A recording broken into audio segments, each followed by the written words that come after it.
Bismillahirrahmanirrahim. Assalamualaikum warahmatullahi wabarakatuh. Perkenalkan, nama saya Andika Muhammad Husseini, NIM 2602103, dan saya akan memperkenalkan teman-teman kelompok saya.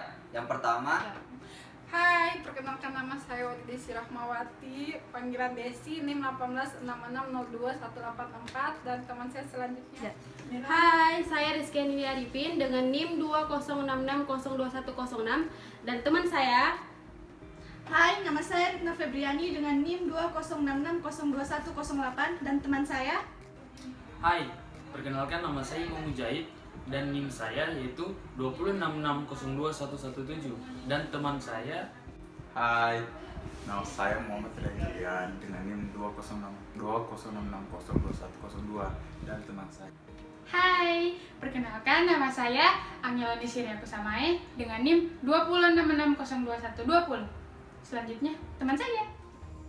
Halo teman-teman, perkenalkan nama saya Imawati Majid, NIM saya 26002. Selamat menyaksikan.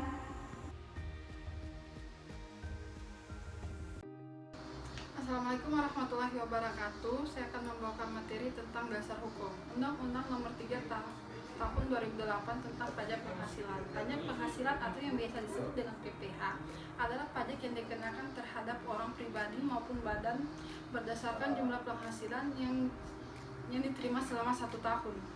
Ketentuan mengenai pajak penghasilan pertama kali diatur dalam Undang-Undang Nomor 7 Tahun 1983. Baik, saya akan melanjutkan penjelasan dari teman saya tadi. Nah, saya sendiri menjelaskan tentang pajak penghasilan orang pribadi atau PPHOP. Ya, yang kita ketahui bahwa pajak penghasilan orang pribadi atau PPHOP adalah penggunaan pajak terhadap subjek pajak milik orang pribadi atas penghasilan atau pendapatan yang diterima atau diperoleh dalam tahun pajak. Ya, jenis-jenis PPh orang pribadi ada 3. Yang pertama adalah pasal 4 ayat 2, penghasilan yang merupakan objek pajak yang dipotong PPh final. Dan yang kedua, penghasilan yang merupakan objek-objek pajak PPh tidak bersifat final atau pada pasal 4 ayat 1. Dan yang terakhir adalah pasal 4 ayat 3, yaitu penghasilan yang bukan merupakan objek pajak. Ya, baik, saya akan memaparkan materi selanjutnya, yaitu subjek dan objek PPHOP atau pajak penghasilan orang pribadi. Yang pertama adalah subjek PPHOP. Ada 2, subjek pajak penghasilan orang pribadi dalam negeri dan subjek pajak penghasilan orang pribadi luar negeri. Saya akan menjelaskan subjek pajak penghasilan orang pribadi dalam negeri. Yang dimaksud dengan subjek pajak orang pribadi dalam negeri adalah merujuk pada Undang-Undang Cipta Kerja Nomor 11 Tahun 2020. Subjek PPh orang pribadi tersebut dalam negeri adalah wajib pajak orang pribadi yang merupakan warga negara Indonesia atau WNI atau WNA warga negara asing yang bertempat tinggal di Indonesia maupun berada di Indonesia lebih dari 183 hari dalam jangka waktu 12 bulan. Dan yang terakhir, atau dalam suatu tahun pajak berada di Indonesia dan mempunyai niat untuk bertempat tinggal di Indonesia. Yang kedua, saya akan menjelaskan tentang apa itu subjek pajak penghasilan orang pribadi luar negeri. Subjek pajak pribadi penghasilan orang pribadi luar negeri, subjek pajak ini adalah masih sesuai dengan Undang-Undang Cipta Kerja, sedangkan subjek PPh orang pribadi luar negeri wajib pajak orang pribadi, yakni orang pribadi yang tidak bertempat tinggal di Indonesia, warga negara asing yang berada di Indonesia tidak lebih dari 183 hari dalam jangka waktu 12 bulan. Warga negara Indonesia yang berada di luar Indonesia lebih dari 183 hari dalam jangka waktu 12 bulan serta tersebut. Adapun yang dimaksud dengan objek PPHOP atau penghasilan orang pribadi, yaitu penghasilan dari pekerjaan, baik penghasilan usaha maupun penghasilan pekerjaan. Yang kedua, penghasilan dari modal atau investasi, dan yang terakhir adalah penghasilan lain-lain. Selanjutnya, saya akan menjelaskan apa itu sesuatu hal yang dikecualikan dari objek pajak penghasilan orang pribadi. Yang pertama ada bantuan atau sumbangan. Yang seperti apa ini bantuan atau sumbangan? Seperti kita lihat seperti hari ini, banyaknya bantuan-bantuan mungkin dari pemerintah atau teman-teman yang dari korban kebakaran dan lain-lain sebagainya. Yang kedua adalah harta hibahan. Harta hibahan yang saya ketahui adalah misalkan sesuatu hal yang diberikan kepada orang, misalkan suatu hal yang diwakafkan, misalkan tanah untuk perkuburan begitu. Ya, yang ketiga adalah warisan yang kita ketahui dari orang tua kita. Dan yang keempat adalah penggantian atau imbalan. Dan yang kelima adalah pembayaran dari perusahaan asuransi. Dan yang terakhir adalah beasiswa. Terima kasih. Baik, saya akan melanjutkan materi yang telah dijelaskan oleh rekan saya. Dalam kesempatan ini, saya akan menjelaskan materi tentang tarif pajak penghasilan orang pribadi atau tarif PPHOP. Dengan bergantinya tahun, sebagian aturan dalam Undang-Undang Nomor 7 Tahun 2021 akan berlaku. Salah satunya adalah pajak penghasilan atau PPH yang akan diterapkan per 1 Januari 2021.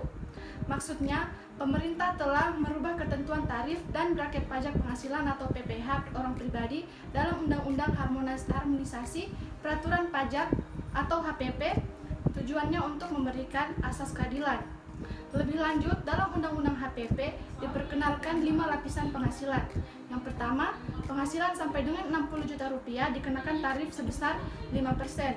Yang kedua, penghasilan sampai dari 60 juta sampai 250 juta dikenakan tarif sebesar 15%. Yang ketiga, tarif di atas penghasilan di atas 250 juta sampai dengan 500 juta dikenakan tarif sebesar 25%.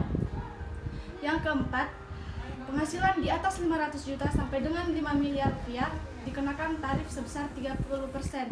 Yang terakhir, penghasilan di atas 5 miliar dibanderol HPP sebesar 35%. Baik, saya akan melanjutkan pembawaan materi dari teman saya. Materi yang akan saya bawakan adalah mekanisme perhitungan pajak penghasilan pribadi. Mekanisme pajak penghasilan orang pribadi secara umum. Yang pertama, berlaku bagi wajib pajak orang pribadi yang menjalankan usaha dan atau pekerjaan bebas dengan pembukuan. Yang kedua, perhitungan pajak bagi orang pribadi yang menyelenggarakan pembukuan ini dilakukan dengan menggunakan mekanisme perhitungan biasa sesuai ketentuan tarif pada Undang-Undang Dasar Pajak Penghasilan Pasal 17. Mekanisme pajak penghasilan final pajak pribadi 2322. Yang pertama, berlaku bagi wajib pajak pribadi yang memiliki peredaran bruto tidak lebih dari 4,8 miliar rupiah dalam setahun. Yang kedua, perhitungan pajak penghasilan orang pribadi ini tidak menyelenggarakan pembukuan, sehingga akan dikenakan PPH yang bersifat final sesuai tarif dan ketentuan pada pajak pribadi 23 tahun 2018, yakni tarif pajak penghasilan final sebesar 0,5% dari omset bruto.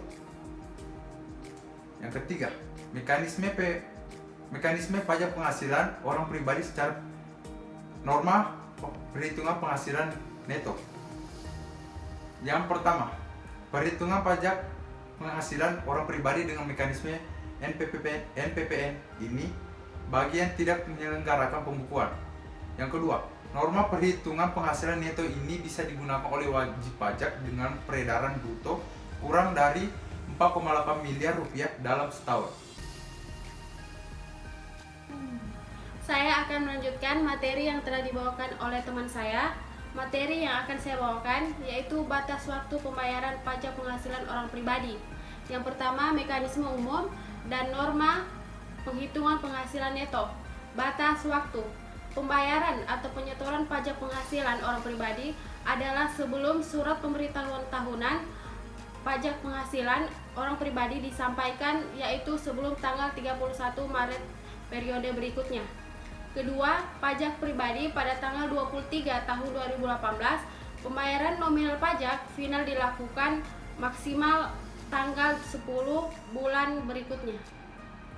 Baik, saya akan melanjutkan hasil pemaparan materi dari teman saya. Materi saya adalah cara lapor SPT pajak penghasilan pribadi.